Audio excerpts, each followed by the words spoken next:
산속 깊은 곳, 고요한 호수 위에 작은 절 하나가 떠 있다.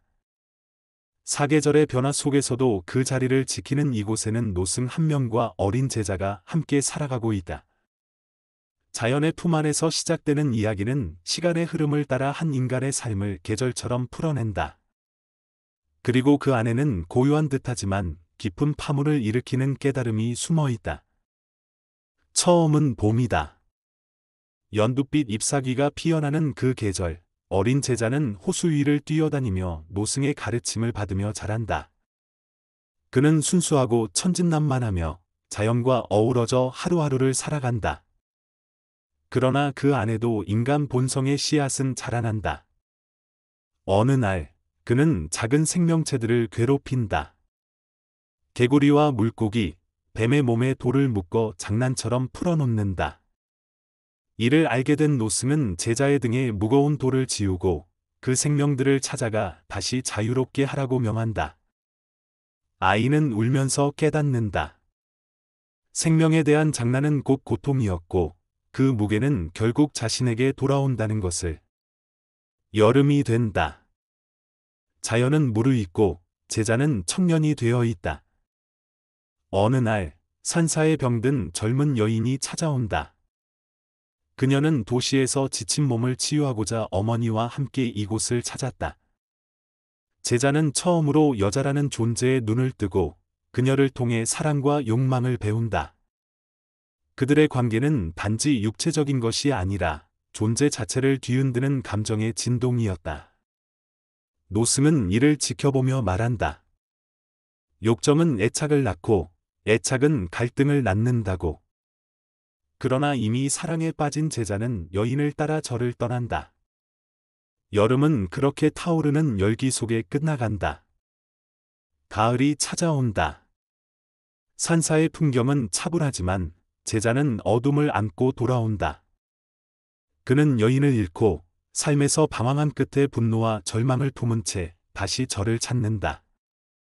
그리고 그 손에는 피 묻은 칼이 들려 있다. 그는 여인을 죽였다고 고백하며 통곡한다. 노승은 묵묵히 그를 감싸 안고 마당 위에 한자의 경전을 새기도록 시킨다. 목탁 소리 아래 그는 죄의 무게를 견디며 하루하루를 보낸다.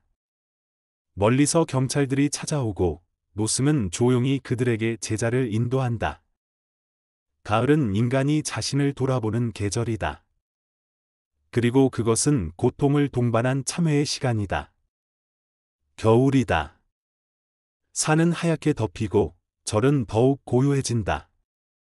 노승은 홀로 절을 지키며 일상의 흐름을 따르다가 마지막으로 자신을 향한 불꽃을 피운다. 스스로 몸을 불태운 채 세상을 떠난다. 이 장면은 죽음이 아닌 새로운 시작의 순간처럼 조용하고 평화롭다. 그 이후 한 남자가 돌아온다. 교도소에서 긴 세월을 보낸 후 그는 다시 절로 돌아와 자신이 살아온 삶을 돌아보며 수행에 몰두한다.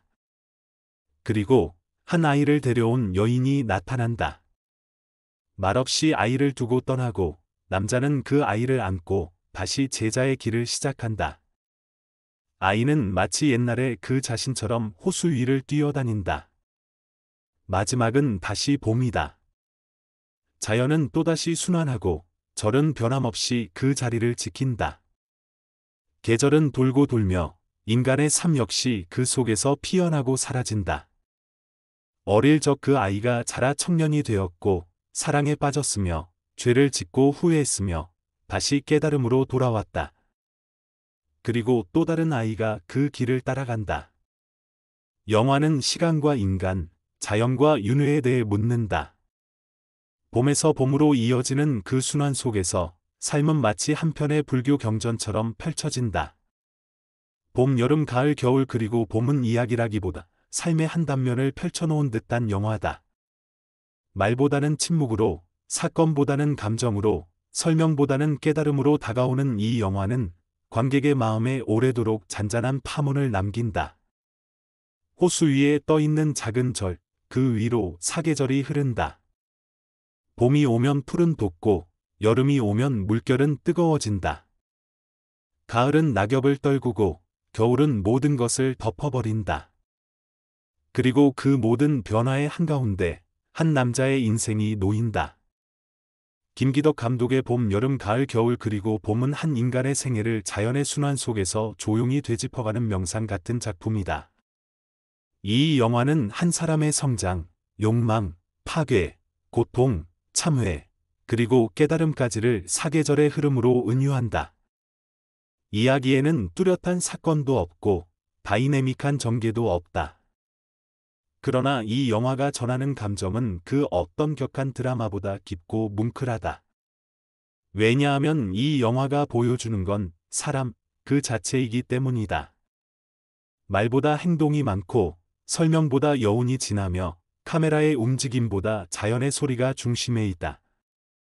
봄의 장면은 한 생명의 시작이다. 어린 제자는 개구리와 물고기에게 돌을 묶으며 장난을 친다.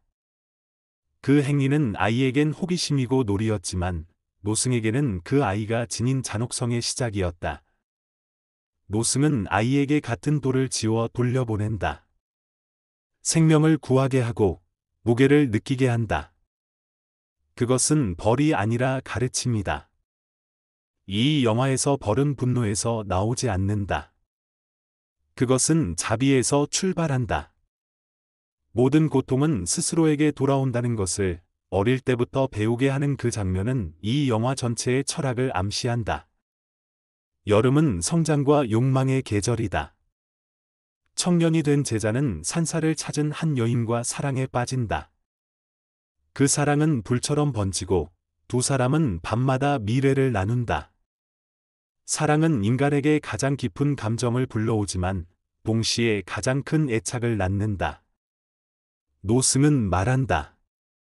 욕정은 집착이 되고 집착은 갈등을 낳는다고. 그러나 그 말은 들리지 않는다. 이미 제자는 사랑에 빠졌고 그 사랑은 이 계곡과 호수를 벗어나 외부 세계로 향하게 한다. 여름은 그렇게 뜨거운 이별을 품은 채 끝나간다. 가을은 인간의 무너짐을 보여준다. 죄를 짓고 세상에서 떠돌던 제자는 다시 산사로 돌아온다.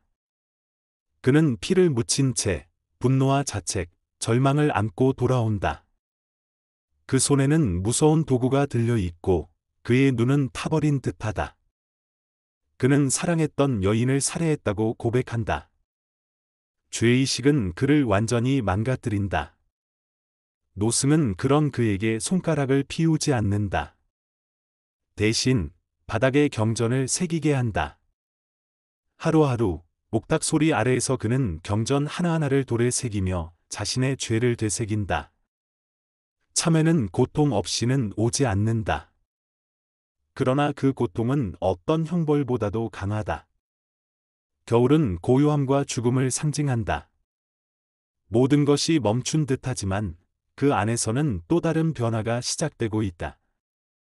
노승은 아무 말 없이 자신의 삶을 정리하고 산사의 한복판에서 불을 붙인다.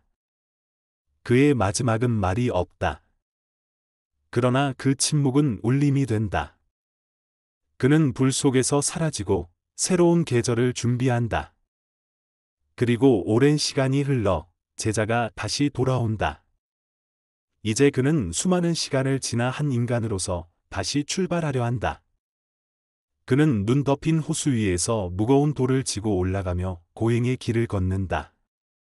그것은 자신의 죄를 씻기 위한 여정이자 동시에 새로운 탄생을 위한 수행이다.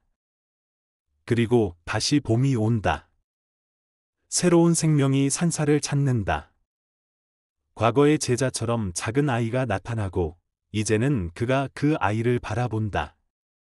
삶은 그렇게 이어지고 모든 것은 반복된다.